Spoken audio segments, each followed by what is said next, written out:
presentarme, soy Diana Llanes y bueno, estaré a la orden para lo que puedan tener alguna duda, con gusto. Y bueno, hoy les voy a platicar sobre mi experiencia y sobre algunos puntos que creo importantes a la hora de querer trabajar con inclusión de fibra dietaria proveniente de algún residuo industrial para alimento humano. Tengo algo de experiencia en este sentido y bueno, antes de hablar sobre qué es la fibra dietaria y cómo incluirla o qué sugerencias les puedo dar yo para, en base a mi experiencia, para incluir fibra dietaria, me gustaría que platicáramos un poco acerca de cuál es la importancia de la fibra dietaria. En los últimos años, mucho se ha escuchado sobre la necesidad de tener una vida más saludable, del estrés, de cómo la alimentación saludable beneficia a la salud humana. Y bueno, y dentro de todas estas vertientes se ha hablado mucho sobre la parte de la alimentación y sobre la inclusión de la fibra dietaria. No obstante, hay que tener en cuenta que hasta hace no más de 10 años, la fibra dietaria no era considerada un nutrimento en la alimentación, era considerado como algo anexo o como algo sin mucho valor. Es recientemente cuando se tiene avances científicos en cómo la inclusión de la fibra dietaria sí puede ser benéfica y sí es benéfica para la alimentación humana. ¿Y por qué decimos que, bueno, por qué les digo que no tenía un valor? La fibra dietaria, ¿qué es? Es la parte, bueno, no hay una determinación o no hay una denominación exacta para determinar qué es la fibra, pero lo que se puede concluir es que es la parte o la fracción del alimento que no es digerido en el estómago. Hoy en día sabemos que parte de esta fibra, bueno, la fibra se puede dividir en dos, soluble e insoluble. La fibra soluble o partes de la fibra soluble sí se pueden llegar a fermentar, no degradar totalmente, pero a fermentar en el colon, pero bueno, sigue siendo no digerible en el estómago. Y bueno, por eso es que no se le tenía un valor como parte de la nutrición. Hoy en día ya está incluido dentro de los hábitos o del consumo. Ya hay algunas recomendaciones en cuanto a gramos de fibra, entre 20 y 35, sin embargo no todos los libros ni todos los autores se ponen de acuerdo exactamente en cuánta cantidad de fibra debemos de consumir para tener una vida saludable o para tener un aporte bueno de fibra. Y bueno, aunado a esto, pocos o no todos los libros recomiendan la inclusión así por gramos de fibra suficientes como para que tengamos un buen aporte y lleguemos a ese 20 a 35 gramos de fibra al día. Y bueno, ¿cómo nos beneficia o qué es lo que beneficia el consumo de fibra? Ahí les puse algunos ejemplos. Bueno, primero, prevención del estreñimiento. Hoy en día sabemos que el estreñimiento, bueno, es una incapacidad del sistema digestivo para poder depurar lo que ya no es utilizable en el organismo. También, bueno, nos ayuda a mejorar la salud intestinal. Dentro de esta salud intestinal hay estudios científicos que demuestran que una dieta rica en fibra disminuye el cáncer, por ejemplo, el cáncer de colon o problemas en intestino delgado, intestino grueso, el cáncer también lo disminuye. También está asociada la fibra la fibra soluble está asociada con el control de niveles de azúcar en sangre. Además, bueno, a prevenir el sobrepeso. Hoy en día sabemos que en México el sobrepeso es una de las enfermedades pues más graves, además de la obesidad, bueno, la diabetes y la hipertensión. La fibra, si bien no está relacionada con la hipertensión directamente, sí lo está la comorbilidad entre la obesidad y la diabetes con la hipertensión. Entonces, si reducimos el número de personas obesas en México, pues se puede ayudar a disminuir también el número de personas hipertensas y el número de personas con azúcar en sangre. Y bueno, también nos ayuda a reducir los niveles de colesterol en sangre. ¿Por qué? Bueno, porque les decía que hay dos partes de la fibra soluble y fibra insoluble. La fibra soluble, la parte que sí se solubiliza y que puede hacer geles, pueden ayudar estos geles a absorber o a retirar el colesterol libre con el cual se puede asociar algunas de las partes de la fibra y bueno, y así ayudar a que se excrete y no se quede en el organismo y se atrofien o se quede acumulado El colesterol, al no poder salir del cuerpo, se queda en algunas venas o en las paredes de las arterias y bueno, causa problemas que ya hemos escuchado como la arteriosclerosis. Y bueno, ¿qué características de interés de las fibras?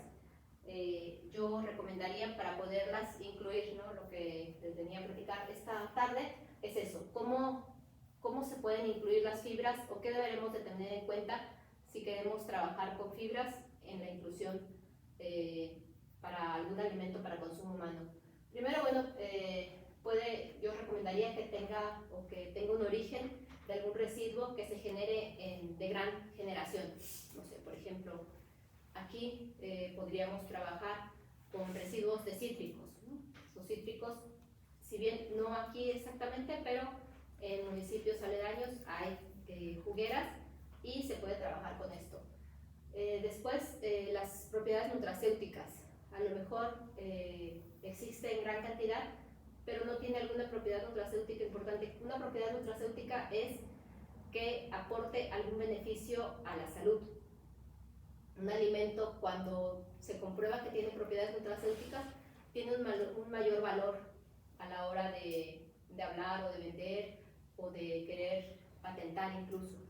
Una propiedad nutracéutica puede ser, por ejemplo, que esté comprobado o que esté en vías de poder beneficiar en algo. Bajar el colesterol, bajar los niveles de azúcar, tener un índice glucémico bajo, tener capacidad para disminuir los triglicéridos en sangre, en fin, cualquier propiedad que le dé como que un plus al alimento. Entonces, si es rico en fibra y aparte tiene propiedades nutracéuticas, pues es más fácil que las personas tengan una cierta aceptación por este producto. Contenido de antioxidantes. Dentro de estas propiedades nutracéuticas podría ser esto, ¿no? El que tengan antioxidantes. Por ejemplo, las fresas, todos los cítricos, los arándanos, todos los residuos de estas frutas, pues tienen. Normalmente los antioxidantes se acumulan en las paredes de las plantas. Por ejemplo, en la uva, en la cáscara de la uva hay muchos antioxidantes. En las fresas también en la cáscara se encuentran, en las partes más pigmentadas. Ay, se me fue el nombre. El betabel, por ejemplo, una parte del betabel que nosotros consumimos el betabel como el fruto, pero las hojas pocas veces la consumimos y tienen un alto contenido de antioxidantes y además de antioxidantes tienen hierro, igual que todos los el betabel, por ejemplo el betabel, el rábano, los quelites se llaman, todos los quelites, que son estas hojas que provienen de tubérculos, tienen contenido de hierro y algunos tienen antioxidantes y es una parte que en México no se consume mucho, solo en algunos pueblos muy originarios, muy autóctonos, lo incluyen en las dietas. En otros, en la gran mayoría, no aprovechan, por ejemplo, el rábano, estas hojas, estos quelites del rábano, y son ricos y pueden ser utilizados, por ejemplo, para la elaboración de pastas. En lo personal he tenido experiencia con este tipo de quelites y bueno, da un sabor agradable, además de dar un aporte de fibra, da un aporte de antioxidantes y estamos aprovechando un residuo agroindustrial que se genera no a gran escala, pero se genera en México y que bueno, podría ser una alternativa de utilización. La funcionalidad de la fibra, esto sí puede ser de preferencia que sea una parte de la fibra que sea insoluble y otra parte soluble, nos habla de la funcionalidad. Y la posibilidad de deshidratación. ¿Por qué les comento esta parte de la deshidratación? ¿Qué pasa cuando tenemos un residuo con todas estas características, pero es muy difícil la deshidratación? A la hora de quererlo hacer en grandes cantidades o de querer recomendar o hacer la transferencia de la tecnología, pues no vamos a poder tener almacenado grandes cantidades de este residuo o de esta fibra, si no es deshidratándolo. Porque, bueno, recordemos que la fibra son carbohidratos y los carbohidratos tienden a fermentarse.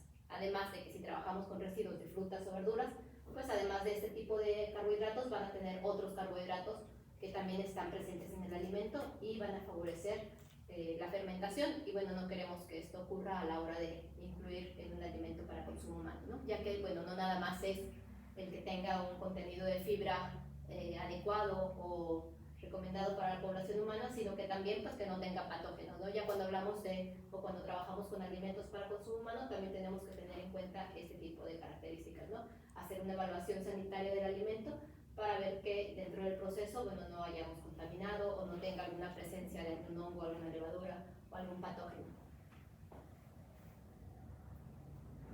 Y bueno, algunos ejemplos de fibra dietaria con los que yo en lo personal he trabajado, bueno, pueden ser residuos de frutas, de verduras, no precisamente tiene que ser un residuo agroindustrial, bueno, residuos agroindustriales o residuos industriales.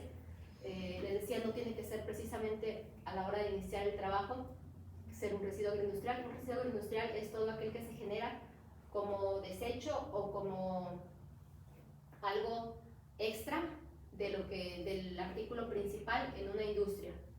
Les decía, no tiene que ser precisamente un residuo agroindustrial para poderlo trabajar, puede ser un resto de fruta o verdura que se genere en el campo o que se genere en un comercio pequeño para poderlo utilizar y bueno, después se puede ver su posible comercialización.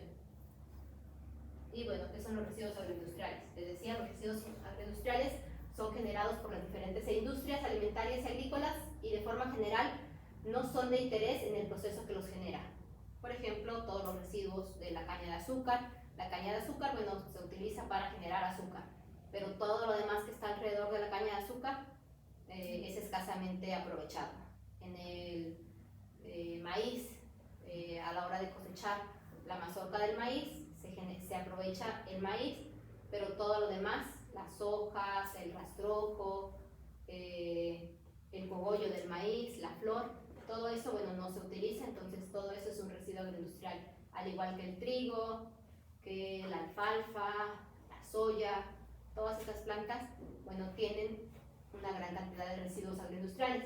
Y bueno, ¿cuál es el interés o por qué surge la necesidad de generar tecnologías o de generar proyectos que aprovechen estos residuos? Bueno, una parte es por la problemática ambiental. Cuando no son bien utilizados, bueno, generan una problemática ambiental y bueno, dentro de esta problemática pues está la contaminación, cuando no son desechados de forma adecuada. La importancia económica, al tener un valor agregado y convertirse en un insumo para consumo humano, bueno, tiene una importancia económica y la generación de nuevos productos, ¿no? Un país, entre más innovación o más productos de innovación genere, pues mayor ingreso tendrá.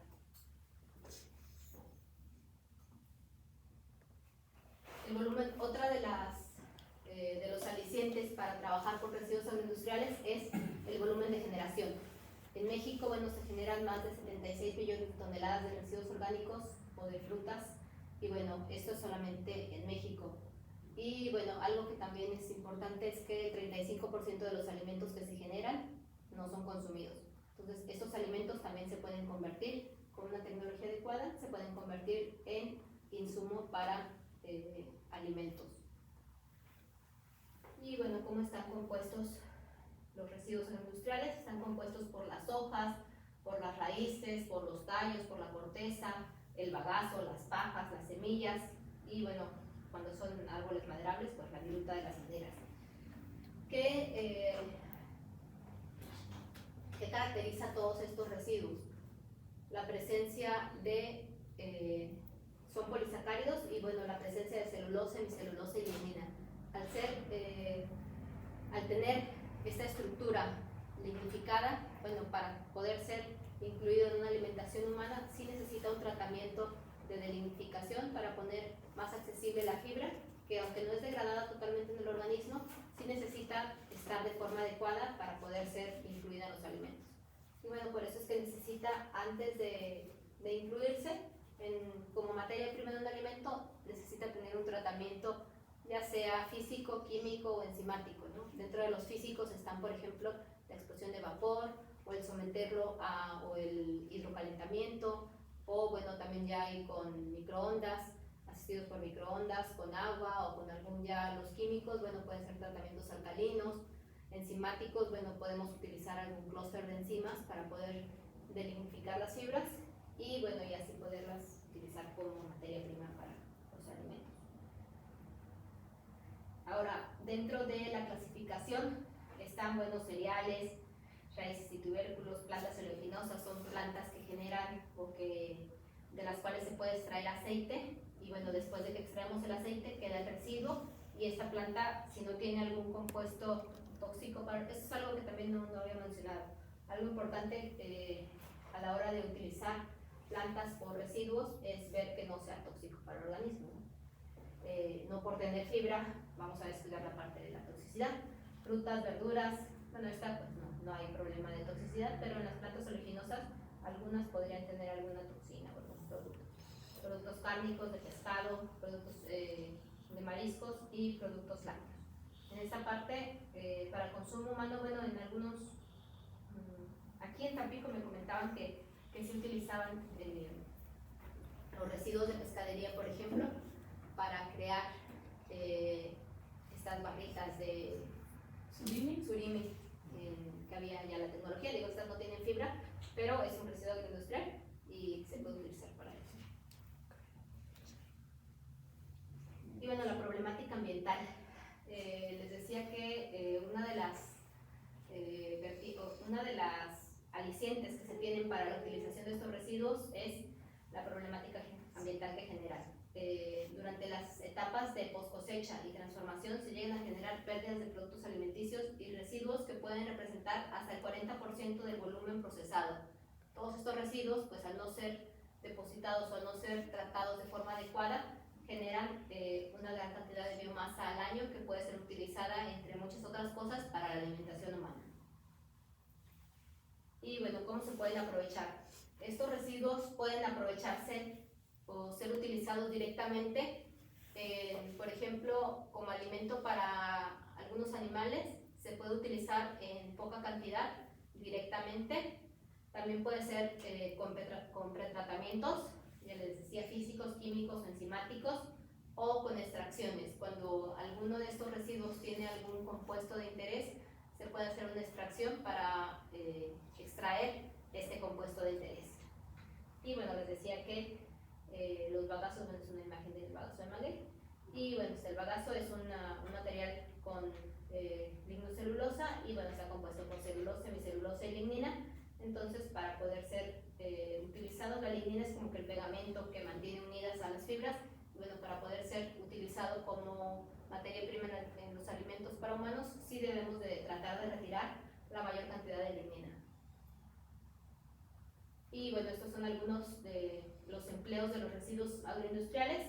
Y bueno, está la obtención de bioenergéticos, proceso de compostaje, aprovechamiento para la producción de alimentos animales, elaboración de otros productos de interés, que es a donde podríamos catalogar a los productos alimenticios, y el uso en la recuperación de medios abióticos contaminados. Y bueno, ¿qué buscan los tratamientos o los pretratamientos?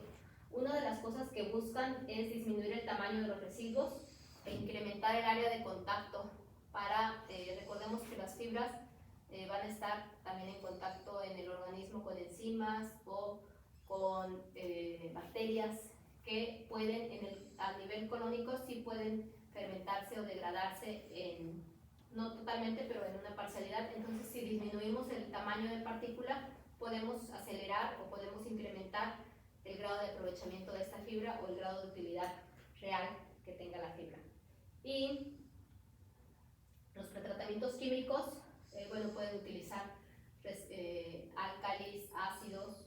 Bueno, normalmente para alimentos se utilizan álcalis o tratamientos enzimáticos. Y bueno, después se tienen que neutralizar, cualquiera de ellos se tiene que neutralizar. Y también están los biológicos, no les he hablado de los biológicos. Los biológicos se encuentran dentro de los tratamientos biológicos, está el uso de enzimas. Y bueno, las enzimas lo que hacen es romper los enlaces que hay, son celulasas o gilanasas, que rompen los enlaces que unen a las fibras y así ya tienen monómeros de las fibras con mayor grado de utilización. Y bueno, quedan entonces los azúcares liberados y algunos compuestos bioactivos con altos rendimientos de conversión.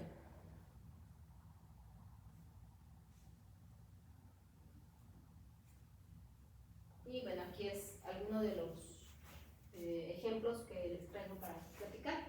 Estas son unas chips que hicimos con residuos de piña, ricas en bromelina, que es una enzima que aparte es un alimento funcional porque al tener estos chips, bromelina y fibra, pues ayudan a la correcta digestión. La bromelina es una enzima digestiva que puede ayudar a la digestión. Entonces,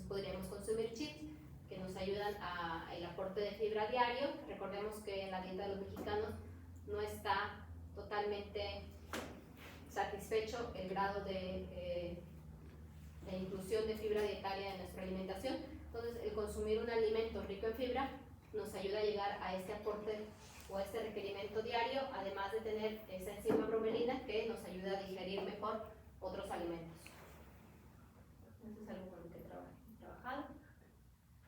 Estos son algunos de los alimentos que también elaboré. Esta es una pasta, la de arriba, que tiene cogollo de caña de azúcar, que bueno, además de tener fibra dietaria, tiene un contenido de antioxidantes incrementado y bueno, tiene algo que se llama policosanol, que está relacionado con la disminución de triglicéridos en sangre. Y bueno, estos son los acercamientos de tallarín. Y este es un pan tipo chapata, el cual tiene bagazo de caña de azúcar. Y bueno, se hicieron pruebas por aquí. El bagazo de caña de azúcar también es un residuo agroindustrial, es lo que queda después de extraer todo el azúcar a la caña. Después de que extraemos todo el jugo, lo que queda es el bagazo de la caña. Y bueno, el cogollo es la parte apical de la planta, las hojas verdes que se queman en el campo a la hora de ser cosechada la caña, es esta parte del cogollo. Y bueno, esta ya está, ya tengo la patente autorizada, bueno, la patente es del polen. Y bueno, la chapata no. Pues fue una escala de calificación que se utilizó para un análisis sensorial que se aplicó tanto a la pasta como a la chapata. Y bueno, era del 10 al 4. Esto no se alcanza a ver, pero es un análisis que hicimos de varianza para determinar el número de evaluadores. Fueron evaluadores no entrenados los que se utilizaron. Cuando trabajamos con alimentos hay dos tipos de evaluadores: evaluadores entrenados, que son personas que ya están capacitadas para distinguir sabores o para evaluar, tienen certificaciones dependiendo de lo que van a evaluar, no es lo mismo, la misma preparación para catar vinos que para catar quesos o carnes o un nuevo ingrediente. Hay una infinidad de cursos para esta parte, pero bueno, esos son evaluadores entrenados y se necesitan pues 3 o 4 para que un producto pueda salir al mercado. Ahora, cuando son personas no entrenadas, como fue el caso de lo que nosotros aplicamos, son evaluadores no especializados, pues no había como que un número o no hay una certeza de cuántas personas pueden ser o no evaluadores, y bueno, por eso hicimos un análisis de varianza para determinar el número de evaluadores no especializados que fuera representativo de la evaluación. Y bueno, llegamos a la conclusión de que con 50 personas no entrenadas podían ser suficientes para evaluar el producto. Estos fueron los resultados de la pasta. La primera es el testigo y las otras dos son con inclusión de cogollo de caña de azúcar, 8 y 5%. Y bueno, si vemos, pues no hay diferencias significativas, solo en el color, pero en el sabor no influyó el que el color no les gustara o que no fuera un color del todo conocido. Si ven, es un color, queda un color como verdoso en la pasta. Sin embargo, bueno, no se les presentó a la hora de evaluar, no se presentó así. Esto es nada más una imagen ilustrativa de cómo quedaba el producto. La pasta se ofreció, para poder evaluar únicamente la pasta, se ofreció la pasta sin la salsa. Entonces, pues sí, el color sí salta a la vista. Nosotros normalmente estamos acostumbrados a ver un tallarín color blanco, ¿no? O amarillito a lo mejor, o rojo si quieren, con tomate o algo, pero verde como que no estamos muy acostumbrados. Por eso es que a la hora de la evaluación, pues sí salió aquí, ¿no? Sin embargo, hoy en día encuentro realizando estudios también sensoriales de esta misma pasta, pero para ofrecerla como producto de comida rápida. Y bueno, y ahí sí lo dimos con salsa, y por los resultados hasta donde vamos ahora, pues son alentadores, porque pues la mayoría de las personas sí están dispuestas a comprar un producto de este tipo y no les importa el color, porque no se ve, ya con la salsa de tomate no se alcanza a distinguir el color verde de la pasta. Y bueno, y además lo estamos ofreciendo en forma de espagueti, que al ser un menor tamaño y más delgado, pues no se alcanza a apreciar ya el color verde, como en el caso del tallarín.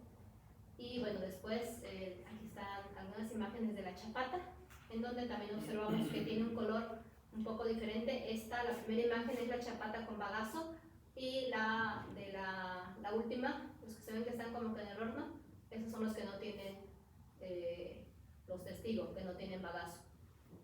No tengo una foto de la miga, no se me ocurrió en ese momento tomar foto del migajón, pero sí se observaba diferente, ¿no? El migajón se observa más oscuro cuando tiene bagazo que cuando no tiene bagazo.